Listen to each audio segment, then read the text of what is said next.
আজকে তোমাদের কাছে আমি টক ঝাল মিষ্টি আমড়ার চাটনি রান্নাটা করব। আমি কিভাবে করি সেটাই তোমাদের সাথে শেয়ার করব।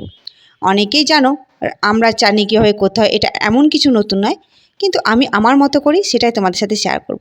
প্রথমে আমড়াগুলোকে খোসা ছাড়িয়ে আমি যেহেতু আটি হয়ে গেছে শিলে থেতো করে নিয়ে গেছিলাম। এতে কী হবে, রসটা ভালোভাবে ঢোকে। আটি যদি না থাকে না তাহলে 4 ভাগ করলেই হয়।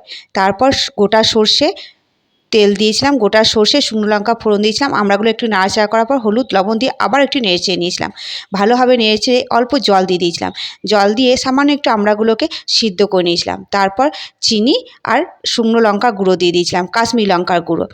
দারুণ হয়, মানে খেতে এতটাই ভালো লাগে না, চিন্তা করতে পারবে না। এই যে ফুটে উঠেছে, এবার কিন্তু এটাকে আমি নামিয়ে নেব।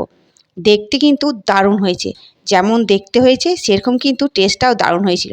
একদম মিষ্টি, টক ঝাল মিষ্টি আমড়ার চাটনি, দারুণ।